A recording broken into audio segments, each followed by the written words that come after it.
Hey, Good hey, morning, Dr. what's Money. How are you? on? How are you today? I am doing quite fine. I already have my coffee. I am ready for today's show. I have a wonderful, wonderful question that came up that I think is just the only question we're going to need to talk about today. Well, that's beautiful. Well, as you know, I am on my way home. And so you actually even caught me in the back of the van, stopped at our favorite spot, Mega Mart in Mo Bay. And then, wait, We're going to get some coffee to take home. I'm getting some coffee to take home. But more importantly, did you see that picture of that bug that came in that room just to make sure that I was ready to go home? I Yeah. missed it. Oh my goodness, it's on the WhatsApp. And when you see that bug, all I typed was out. I'm like, I'm out. I'm out. I'm out. Okay. That is I see so the signs. funny. That is, oh, I see him. Oh, I'm glad those didn't come while I was Okay. there. Right, That's exactly. It's so like I would have been home sooner. All you had to do was send the bug. I would have been out. Oh my gosh. Now that's a big bug. I'm sure though that he's probably not as big as that spider you told me about that was Oh, like don't even go. That crab that was trying to get me. Those darn crabs. And then a no lizard came in crab, my room no 2 days. crab No, like no, that. But no. remember when I was leaving, you said there was a spider in the room and you said it was like this big. Was it Exactly. like He this was. You, big? the bugs, they keep coming to get me. What's that all Yeah. about? Time to go. Time to go. My beautiful friend, I'm going to sign off and let you continue. Have an amazing show, everyone. Welcome to Money and Mindset with Dr. Money Live and Dr. Thyonne, Story Genius. Have a great Friday. I'm going to have fun on that plane. And I know I've been thanking, so I appreciate the travel grace and mercy. So looking forward to it. All right. Have a great trip back home and get your last rum punch in the airport. They got some good Okay, rum punch. All right. will do. All righty. Bye bye. So good morning, everyone, to Money and Mindset. Today is our Q&A day, and the questions keep coming. And the questions that seem to come up the most are the question around how do you actually get this done? Like, how do you actually practice this whole idea of money and mindset, putting your mind on your money, putting your mind into your intentions, understanding the direction that you would like to go in? How do you do that? How do you make it happen on a regular basis? And I think it's a very good question because it really is all about understanding your intentions and how to make them happen. So, what I did today was gathered a couple of the books that I used to help me with getting the things done in my life that were important. One of the first books that I use on a regular basis, and I encourage everyone to use this book. This book helps with mindset. This book helps with disagreements, with conflict. This book helps you with life and just to be on good terms with who you are and what you're doing. The book is called The Four Agreements. The Four Agreements by Miguel Ruiz is it's an older book. It's been around in publication for a very long time. And the book pretty much it's a small book. You could read it very easily. You'll see the print is kind of big. So it doesn't take a long time to read this book. But in short, even if you don't have time to read this book, you can pick up the principles from the book. You can Google anything nowadays. So you can Google The Four Agreements by Miguel Ruiz. And the four agreements are pretty simple. And if you remember these agreements, it will help you to keep the mindset so that you can do the things you need to do to move you forward in life. So the four agreements are first to be impeccable with your word. That means say what you mean what you say, and stick to what you say.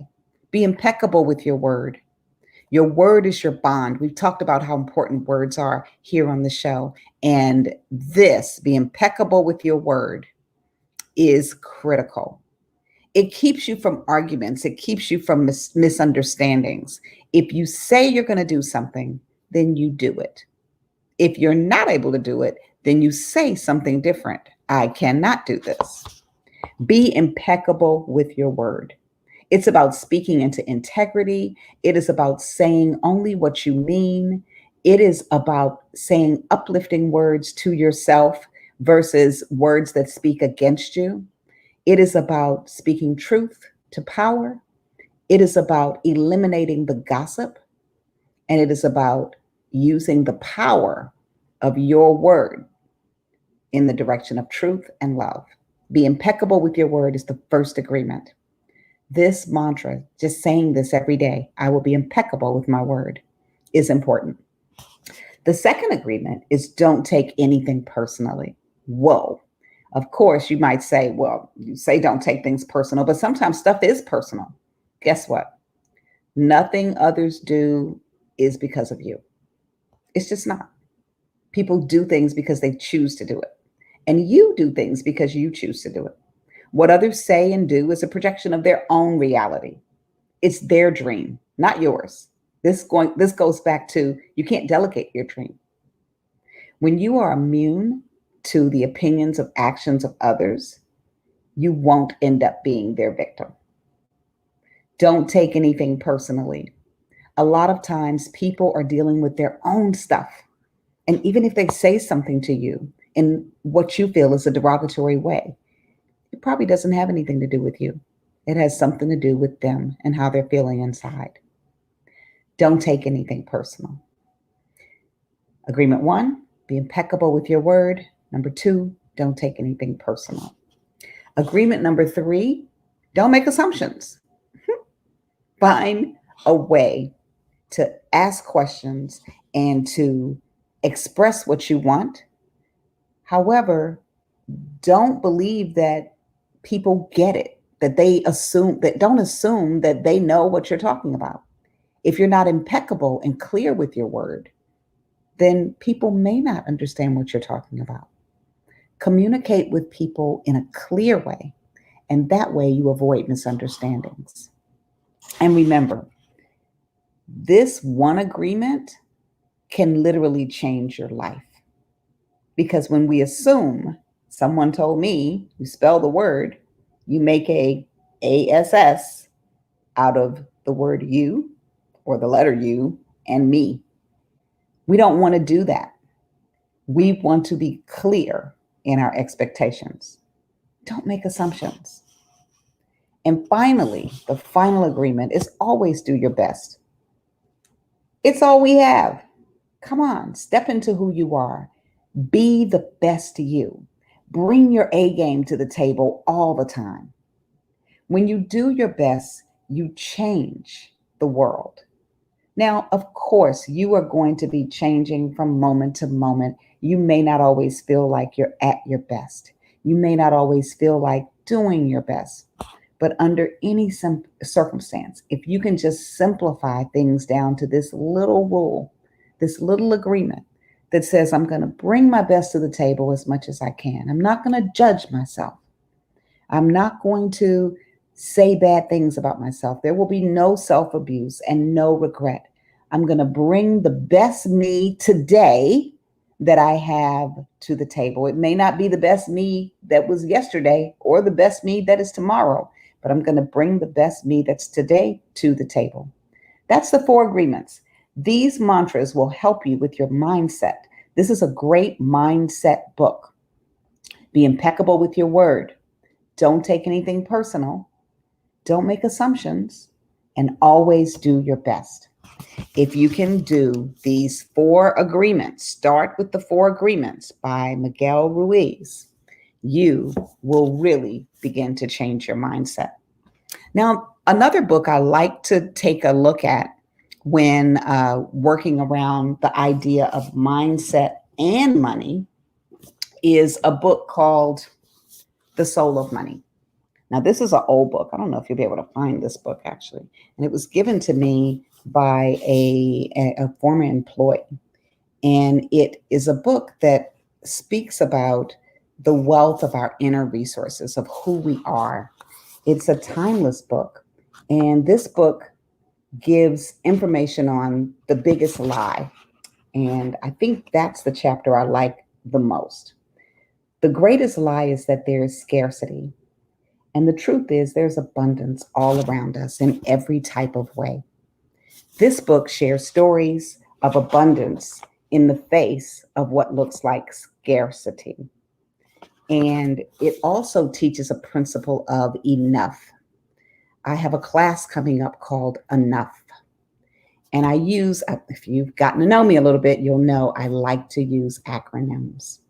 And I use the acronym ENOUGH to take you through the journey of building a mindset and a money set so that you can have the desires of your heart, so that you can have enough, so that you can be enough. The book, The Soul of Money by Lynn Twist. This book is transformational. You will learn about yourself, you will learn about money, and you will learn about humanity from reading this book. So this is the second book, and it's a mindset book as well. So those are my two mindset books. This one might be a little more difficult to get through if you're not a reader. So if you could find it on a Audible, it's probably a good book to listen to. And the reason it's a really good book to listen to is because it has a lot of really good stories in it. So I would suggest finding this one on an Audible. And if you can't find it, give me a call. Maybe I can help you with that. Now, there is another book when you're starting to get to the process of, but what do I want to do? And what is my purpose? And how do I find that? And I don't understand. How do I get there? It's taking me too long. The journey is too long. Well, I have another book for that as well. And that book is a book it inspires you on how leaders take action. And this book is by Simon Sinek, and it is called Start with Why. Now, I like this book because it delves into the whole idea of purpose and finding that thing, that one thing, through finding your purpose, through finding that inner thing that drives you. And one of the biggest things that Simon Sinek talks about, you can find him on a TED Talk. And his TED Talk, good morning, Melanie. His TED Talk actually speaks about that power of why. In the TED Talk, he uses examples, and one of his biggest examples is Apple and Dell in terms of how they compete in the marketplace. When you think about Apple computer, one of the things that you think about is probably all the devices and maybe how expensive they are nowadays. When you think about Dell computers, many times we think about Dell is a computer company. Well, the idea of starting with why is starting with what is the premise of why you're doing what you do. When Apple started their company, they started with why. They did not seek to become a great computer company. Because if you think about Apple, you don't think of them as a computer company. Apple does phones, they do watches, they have some gear, they have computers, but Apple does everything. What Apple did was started with their why.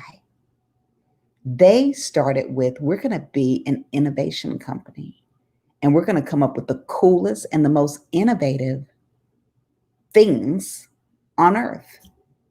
So Apple can enter any marketplace, and you know that their products are going to be cool and slick, and they're going to be well thought out.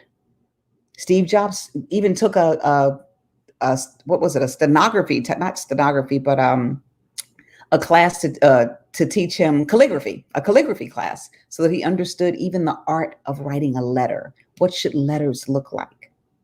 So everything about Apple was about, how is this innovative? How is this new? How is it unique? How is it great?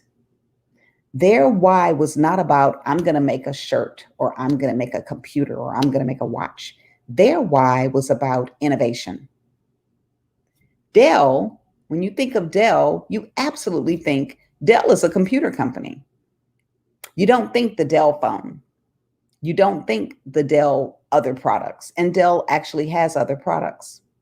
So Dell is a computer company that makes computers. Apple is an innovator. Start with your why. What is that thing in you that you can push out into other projects, services, or products? Purpose can be very tricky, but when you find that thing that gets your groove, whether it is service to others, which can come in many different forms, or whether it is sharing stories like I do. My why is about stories and storytelling. And that gift of storytelling can translate into training, development. I can create products around story. So my gift is really about the service of story. Find your why. The book, Simon Sinek, this is the other way to help get things done and to find your purpose. Now, I want to give one more answer to this question. So our question was, how do you get these things done? We're talking about all these different, you got to get the right mindset. You have to find what you want to do and find your purpose and live your dream and don't delegate your dream. And we're telling you these different tips. And most of you, your biggest questions were around how do I do this? And my suggestions this morning are around finding a couple of things, a couple of tools that can help you. So we started with the mantra tool, the 4 agreements to get yourself in the right mindset. This is a great mindset book by Miguel Ruiz, The 4 Agreements. I recommend reading that. The next book I shared with you was The Soul of Money for Mindset. The Soul of Money. The Soul of Money by Lynn Twist. And this book helps you understand that there is no scarcity. There is no lack.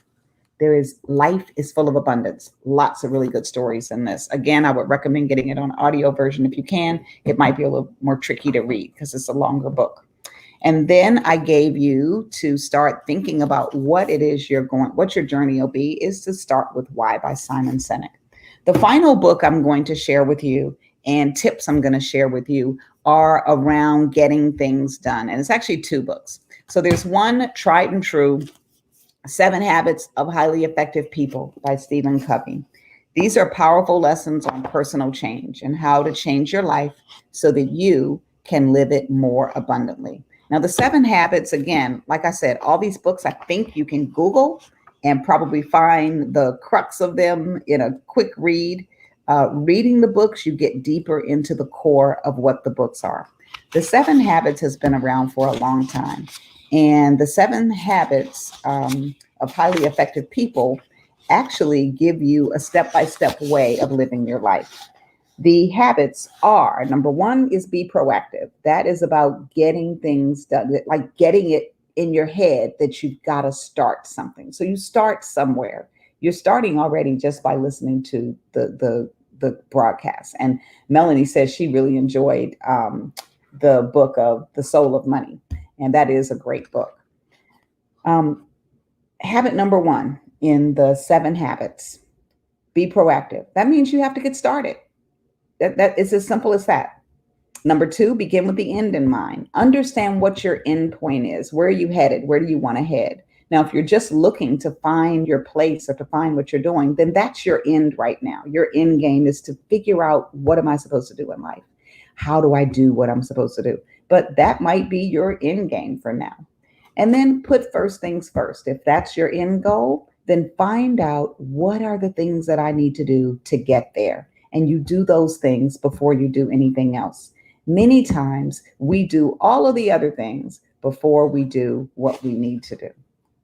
Habit number 4 is think win-win. So you may have to have some help from someone. And normally you're working with people. When you're working with people, you want to think a win-win, have a win-win mentality. What's in it for me? What's in it for them too? Because we all want to engage in the art of winning. So start thinking, how do I win? And how do those who are helping me, supporting me, even those that are competitors with me, how do we have a win-win? Habit number 5 is seek first to understand, then to be understood. When you allow others their voice so that you understand where they're coming from, you can then hold that understanding so that you can share back where you're coming from. It's a powerful, powerful way of living life. understanding where the other person is coming from first. It actually gives you power because you now have a tool to operate with. You know what they want, you know where they are, you know how to move.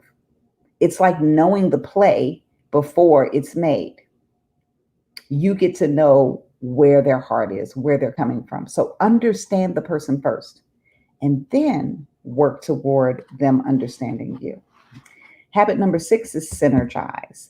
This is about creative cooperation. How do we bring people together in our cause? How do we get that momentum where others want to work with us and synergize them to our side? And finally, habit number 7 is to sharpen the saw. That means you're going to be practicing what you preach every day. The thing that is you, your why, you live that. You live that why on a regular basis. So those are the 7 habits of highly effective people. I highly encourage getting this book by Stephen Covey or getting the audio tape so that you could listen to it.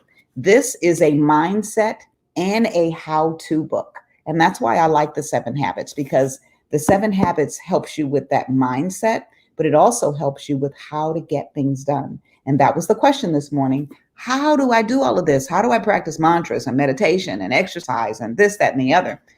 7 habits. 7 habits helps you to actually do it because it gives you some principles and some steps. The final book that I want to share with you, I cannot find, and I have it, and I believe I shared it with someone, which is something I really don't like to give away my books. I'm trying to get to the place where I'm okay with giving them, but books are very precious to me, and I don't like to share them. However, I think I shared this book, and now I don't have it, so I'm going to have to get another copy. But this book is called Getting Things Done, and it's by David Allen.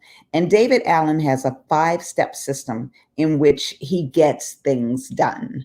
And this is a doer book. And that's really the heart of the question that came up today. How do I get it done? Oh, well, find the book, Get It Done by David Allen. But if you don't get the book, I'm going to share his 5-step productivity tool. David Allen uses a 5-step process that is kind of like the KG process that we shared with you, which is also a great way to get things done. I'll go over the KG process at the end of this. But his is called Capture, Clarify, Organize, Review, Engage. Capture. Capture is about writing everything down that you need to get done. So you're going to just have a brainstorm day. I encourage this with a friend or friends where you actually put up some Post-its and you just start writing all the things down that you need to get done. I don't care if it's clean the kitchen drawer, write my memoirs, put my photo album together, scrapbooking, send out a gift, write my list for Christmas. You write everything. Capturing is about putting everything down. And you could have a capture party. A capture party would be you and your friends starting to list all of these things down. So once you get everything down, and you can list them on paper, you can put them in a note, you could put them in your reminders in your phone or on your computer, whatever system works for you, capture. Capture is about writing it down. Next, writing it down or typing it. Next is clarify. Now, clarify is a little different. Clarify is the process where you start to get into action steps. You're going to decide if your items are projects or if they are something that can be done somewhere else. The way David does this is it's a delegate or do pile. If you can delegate it to someone else, you're going to put all those things on that side. If you have to do it yourself, then you put it in that pile. So clarifying is making sure you understand this is for me to do. This could be for someone else to do. So you're clarifying the actions that are necessary to get things done that you need done. Then his 3rd step is organizing. When you're organizing, you're putting everything in the right place. This is like project management. So you're adding dates to the things that you have to do. When am I going to get these done? and you're adding some of the clearer, putting it on your calendar. And if it's an action item, you're delegating it and you're figuring out who needs to do it and when do they need to do it. So that delegate and do list is now broken down even further into a timeline. Next, you're going to review. You're going to continually review. Review is a process you keep doing. When you're reviewing, you're looking at those to-do lists to see, do I really need to do this or can I delegate? And so, or is this one that I really need to do instead because I've given it to people several times and they can't get it done the way I need it done. So you're reviewing your list on a regular basis, updating your calendar. And then finally, the last one is engage. And engage is to get to work on the important stuff. Anything that's very important, you want to be engaged in it on a regular basis. And he has a couple of priority templates and things like that in his book. It's a great book. It's called Getting Things Done, the GTD method. Again, I have a workshop that I'll be releasing again. It's called Get Shift Done. So it's shifting your mindset and shifting your money and getting things done. So look out for that in the future. I'll be re-releasing my Get Shift Done with some new tools that I've learned. And then the final thing I'm going to go over with you is our KG acronym. So we talked about, Dr. Money and I talked about getting KG. And Dr. Money, in case you missed it, Dr. Money's headed back to the States today. So we said goodbye to her this morning when we logged on, but she'll be back into the States and we'll be back on Monday. Our KG acronym is one that I think will help you as well. It begins with the C, clear the clutter. And clearing the clutter is clearing the clutter in your mind, clearing the physical clutter around you. It has to do with putting those piles together, making sure that you're clear in what you're thinking, making sure that you have a clear space to work. The A stands for assess. Take a look at everything around you once you've cleared things up, and maybe it's not totally clear. What do you need to do to move forward? Assess your situation. How do you want to move forward? The G stands for gratitude. Be grateful. In all things, be grateful. Whether you've gotten the clutter done or not, be grateful. Be grateful for the clutter that you can make your way through, that you can learn how to make your way through, so that you then have a process of being able to get through clutter. Be grateful that your mind has all those thoughts going around in it, because the alternative is that you wouldn't be able to think and that you'd be brain dead. Be grateful for everything that comes your way, and consider keeping a gratitude journal. It is another way to enhance your mindset. And the E stands for execute, educate, and engage. Educating yourself, I've given you some great books today that you can educate yourself and take yourself further with. Very important to continue educating yourself in your own skill set. It's also important to execute your plan. If the plan is for you to get through the clutter first, then do that first. Once you've done that, set your new benchmark. It's all about taking small steps and setting benchmarks. And anybody that is clearing clutter right now, you're in the same boat as me. You're in the same boat as Melanie. You're in the same boat as most people in the world. Because I think with COVID, things got a little out of balance around because we stayed home a lot. We isolated. And so things may have piled up. I'm actually sitting here looking now at my holiday pumpkins that it's probably time to let them go. Those are little squashy pumpkins. I see one that's really ready to go. He's like out of sorts. He's got to go. Yeah. So I'm going to clear this clutter right now. He's going in trash. This one still looks kind of cute. I can use him as a decoration. Clear the clutter. Assess your situation. Have gratitude. Execute your plan. And what was the Y in KG? You bring it all together. Make your unique mark on the world.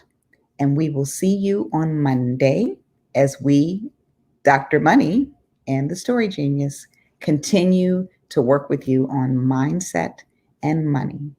Or as Dr. Money would say it, money and mindset. See, she says money first. I say mindset first. Which came first, the chicken or the egg? Either way you see it, we're going to be back on Monday talking with you.